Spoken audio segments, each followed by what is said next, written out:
There is a war on men's lust right now. And I think we can all feel this subtle tension in the air and the subtle division that's currently happening between male and female. And the current division, what's happening genuinely across the whole of the world right now. And I'm going to unpack in this video the deeper underlying reason of this tension and this division, and unpack on a deeper psychological level what's actually going on here. What's actually going on in dating, what's going on with men's lust, what's going on with intimacy, what's going on genuinely within society. Because, listen, we're in a age right now, we're in a time right now which is the first ever in history for us to be experiencing what we are experiencing. And for me, looking at this from the outside in, it's very much so that the previous relationship dynamics, or at least the biological evolution of relationships between male and female, it has completely flipped the other way. And I like to look at life. Life is always operating in pendulums. If it goes one extreme one way, it's going to fly back and go extreme the other. And what that looks like and what that actually has ended up resulting in at the present moment is that it used to be very much hyper masculine in terms of who held the power structure and control within relationships. Women, once upon a time, literally couldn't survive without a man. Women needed men for survival, for resource, for protection. Women literally couldn't live, and I think there's even a statistic on women doing foraging. So in terms of the energy expenditure and how much they could forage, they was literally physically incapable may not be the right word, but they wasn't physically capable to live purely off foraging. They had to have somebody in the tribe or somebody around them who could hunt and provide them with food. And not only that, it's the offspring safety as well. Imagine a mother being alone in the wild when we have to hunt to survive with a child and not having masculine protection. And this has been the same all the way up from, like, we've been hunting and gathering for hundreds of thousands of years, and this is how it's always been in relationships. And back then, monogamy wasn't really a thing. We would have devotion to the offspring and obviously the woman who raised our offspring, but there wasn't generic male and female relationships or marriages or commitment of that sort. This is quite a new concept. We've been very much hardwired to believe the traditional route of like getting married and devoting yourself to one woman. And listen, I think it is very good, and it can work. Like it works. I mean, I'm not dismissing that at all. I'm just saying, let's look at it logically, and let's look at it from an evolutionary standpoint, and actually have a look on how we've been operating as humans, because we are not much different to our ancestors. Evolutionary, we are not much different to our descendants. So on a biological level, are men genuinely wired to be with one woman and be committed and devoted to one woman? Well, my personal opinion is I think that's purely subjective. We all experience reality on a subjective basis. So, I mean, it all depends on the person. I mean, if that works for you in a commitment level, brilliant. But we need to actually look at the facts and the statistics here. Like, this has never been the case. Polygamy and polygamy has been majority of, in fact, I did a little bit of a time lapse of literally from hunter-gatherer times all the way up to now, and all the way up until around about the 1970s. That's when women started to get activists and started to be more activists, and feminist rights started to be introduced, and women started to be able to go to work, earn money and earn a living. Up until around about that time, women didn't have them level of rights. And I'm not saying which one's right or wrong. I genuinely do believe women should have the rights to work, should have the rights to earn money and provide for themselves. But with the outcome of that being said, they no longer need to rely on a masculine presence in the household, or they no longer need to rely on a man. They no longer need that male energy around them to protect or provide for them, because women, well, we live in a society now where I understand there's always danger and there's dangerous places in the world, but the vast majority of the world that we live in now is quite safe.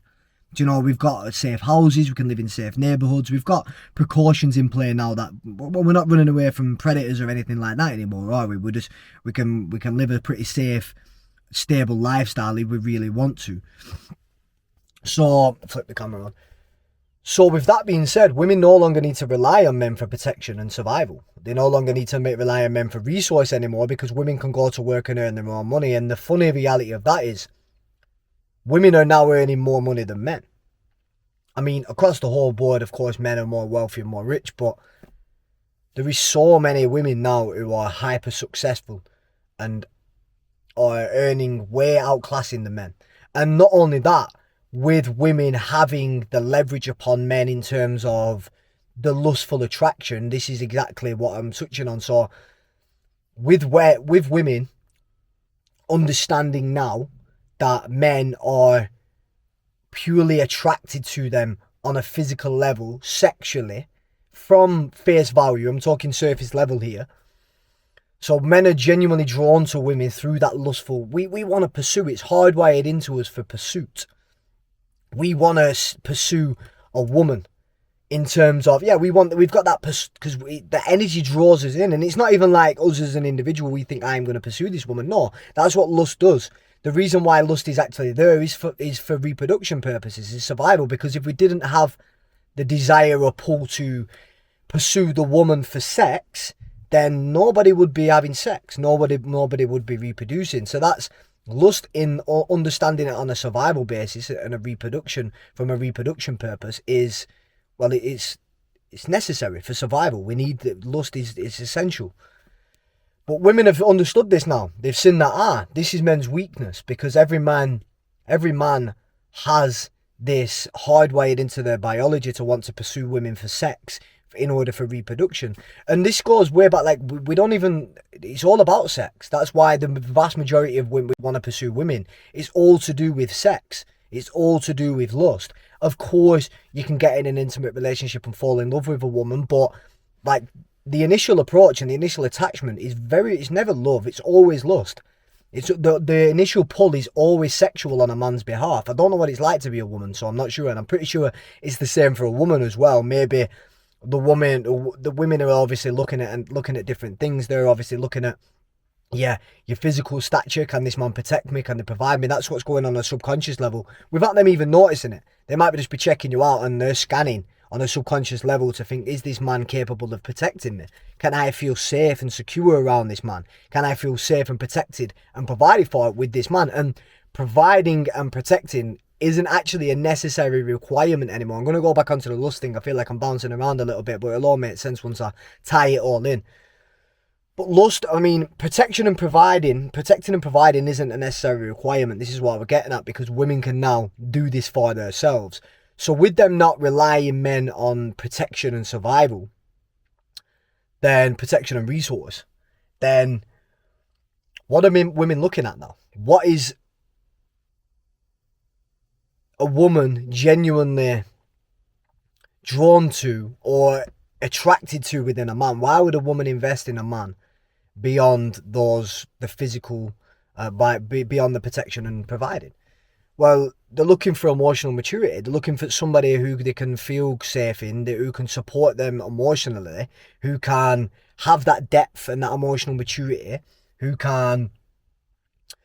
somebody who's going somewhere. They want someone who has a direction and a mission, and living in alignment with a purpose that is bigger than their self. This is what women are more bothered about. Of course, there is still that biological standpoint, and women are now, going back to my previous point, women are now understanding that men's weakness is lust, so they're now capitalizing on that now to leverage upon their success.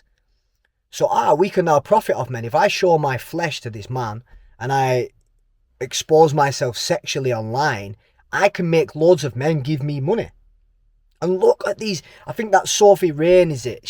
I've just watched a clip of her online, and she was on about, she's made over 100 million on OnlyFans. That Bonnie Blue's multi-millionaire. Look at them, they're absolutely creaming it. And it's not the women's fault. It's us men for being fucking, for allowing our lust to take control. For allowing this desire for sexual reproduction to completely control our lives. And now we're willing to give our resource behind. We're willing to give our resource away to these women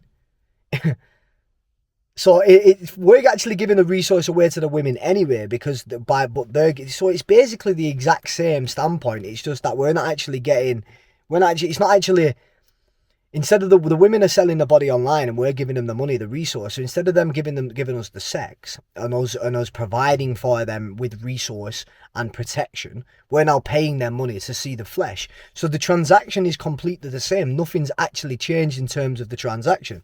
The transaction is completely the same. It's just women have been able to capitalize on that in a way where they don't actually have to commit to the man. They can just take money out of men's pockets without even having to conversate with them anymore. And this is another reason why porn has destroyed men, because now we don't even need to pursue. We don't even need to allow that biological drive of lust and reproduction to drive us into places of pursuit. We can now go online on Pornhub, flick Pornhub up, have a quick wank, and release that desire to pursue, and then we crack on with our day. This is so destructive as well. But not only the porn industry has been capitalizing on men's lust as well. They've seen the weakness, and this has been happening for so long. And it's not even just a physical. This is spiritual warfare. This is war declared on men's weakness. This is the only weakness that men hold. In reality, of course, we've got a lot of other weaknesses, but it's the biggest one. Lust is the biggest one.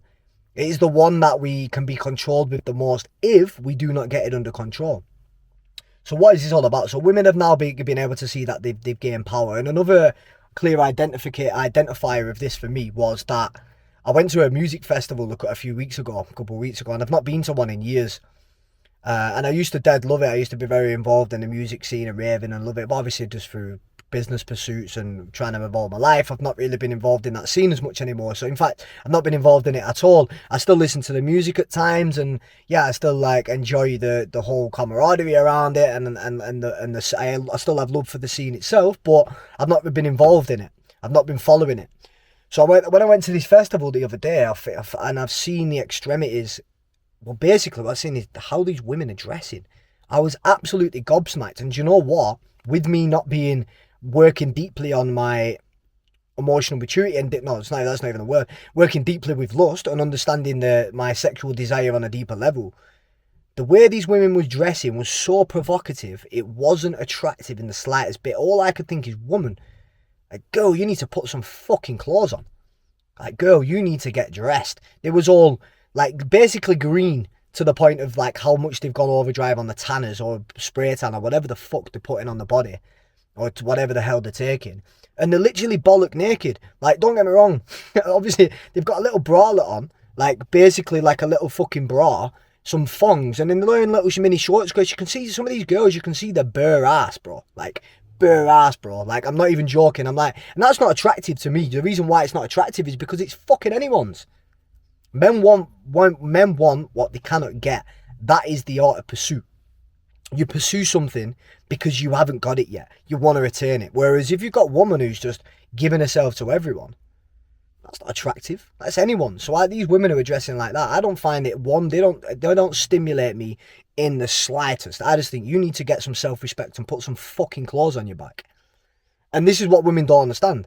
The men who are more actually, the men who they actually want to have a relationship and have kids with, they're actually pushing back by trying to attract the men sexually, and they're drawing in all these little simps who can't control the sexual desires. The men who don't actually have control over themselves, these women are drawing in because they believe that they're getting attraction, because they're getting attraction and a lot of attention from these men by capitalizing on their weakness, which is lust, by exposing a lot of their flesh and appearing sexual publicly sexual, exposing themselves sexually, publicly sexual, whatever. What they're actually doing is just drawing in the men they don't want. They're drawing in the men that simply want to just have sex with them, not the men that want to actually devote themselves to a committed relationship. And this is why it's so fucked. So they say they want this protector and provider in this masculine role, whilst giving themselves freely to everyone, and then expecting this masculine man who has self-respect, who has a mission to pursue, to actually want to have a committed relationship with a woman who is giving herself away to everyone. Like, we're the prize. When did we forget that? We are the fucking prize. We need to stop giving ourselves away, our time, our energy, our resource to women who are everyone's for the taking. A woman who has no self-respect by just giving herself away freely. And I don't even mean sexually, just exposing the flesh publicly, everywhere, for everyone to see, even in the gym. Like, listen, I mean, you can wear what you fucking want, but listen, don't put a little tight gym kit on with your super grabber ice pants and your fucking tiny little brawler and have your spray tan, do your makeup and go to the gym and not expect guys to be looking at you sexually. Or anyone for that matter.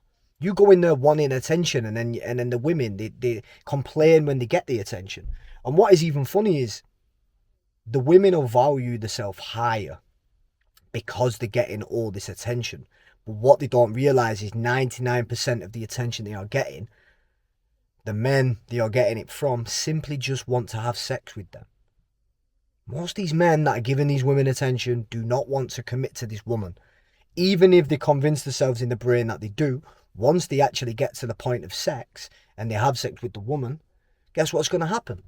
Attraction's going to fade instantly, because that's what happens. Women get emotionally attached because they release oxytocin, because when they have sex, that's saying potentially that this man is going to be the biological father to my child. So women get attached, whereas men, we get detached. We release prolactin. So that's a chemical that makes us feel depleted and demotivated. So we don't want to get attached to this woman. And the reason why we don't want to get attached is because we need that seed to be able to, we want to spread our seed. We need to be able to have the ability to sleep with numerous amounts of women if necessary in order to keep our bloodline alive. Because we might sleep with one woman, if we got emotional attachment like the woman did, she might not even have the capability to bear a child. We've got the emotional attachment, so that might then mean that we don't sleep with anybody else because we're devoted to this one woman, and that might be the end of the bloodline. So you've got to think about it logically and biologically, because understanding this now, that women are seeing the gap and now beginning to leverage on men's lust, and that's what they're doing. They're playing the game. So do you want to play that game? Do you want to give your power away to these women? You've got to ask yourself these questions, boys. And if you actually do want to devote yourself and you want to commit to a relationship long term, and once again, I think this is a very good path to take. Devote yourself to one woman, love unconditionally, be loyal, have respect, devote yourself to your mission and your path, and come into union and devote yourself to an aligned mission and path. I think this is a beautiful goal to have, beautiful goal to work towards. But you don't get that if you're giving yourself away to these women who are anyone's. The women who want a genuine, deep, intimate relationship and a genuinely have self-respect, the majority of these women, the difficult part is, these women are probably more high agency. They're probably driven. They're probably pursuing a purpose of their own, because they don't have time for these silly little games. And they're the women you want to get. But the difficulty for our man is, majority of these women are typically older. But men don't want to go with an older woman because, biological. I mean, listen, there's nothing wrong with it, but we always want to shoot a little bit younger from the point of like bearing a child. It's way better for the child, for the woman to be younger and healthier when bearing that child. It's as the woman gets older, it raises the likelihood of that child having some form of disability or condition as the woman gets older. So this is why women they're on a short time frame, whereas when we're older, we can shoot a little bit younger. But the problem with going for a younger woman is that they're typically emotionally immature. So it's like you're going to struggle. So yeah, it's a difficult game we're playing, fellas. But you've got to pucker up. You've got to keep your focus on your mission. Have something, like, you need to be working towards something. Have something as main priority, and put the women in pursuit of that as secondary. And if it's meant to happen, listen, God will align you with the right woman at the right time, and you just got to trust in that. Have faith. And stay aligned with your mission and stay focused. Stay locked in. Stop being pulled around and distracted. Because it's fantasy island. You're living on fantasy island. You're living on the hopes of something potentially happening. When in reality, it's just lust controlling your brain. And you've got to identify that. Do you actually want to have a deep, committed, intimate relationship with this woman forever? Do you want to marry this woman, or do you just want to have sex with her? You've got to ask yourself this question, fellas. Because, yeah, there's a war on society right now. And the pinpricking, we need to hold the line, man. We need to stay a bit stronger and stand together. Get around your brothers more. Get around your men more. Get around the people more. And with that being said, I'm building a online school community. It's currently in the building processes right now. I'm taking my time with it because I want this to be the creme de la creme. And there's going to be loads of different training modules under 5 different crucial elements: fire, earth, water, ether, and so I'm going to put a link in the bio. You can join the waiting list if you're interested in that. It's going to be a men's only community. I'm going to be holding group talks in there, breathworks, going to have group meditations in there, training programs. There's going to be everything you need from literally manifestation to martial arts practices, everything you need. And I'm going to cover all them in a little bit more depth. So if you want a bit more information, join the waiting list and I'll give you a bit more information on that in the coming weeks and coming months to come. All right, peace fellas, stay strong.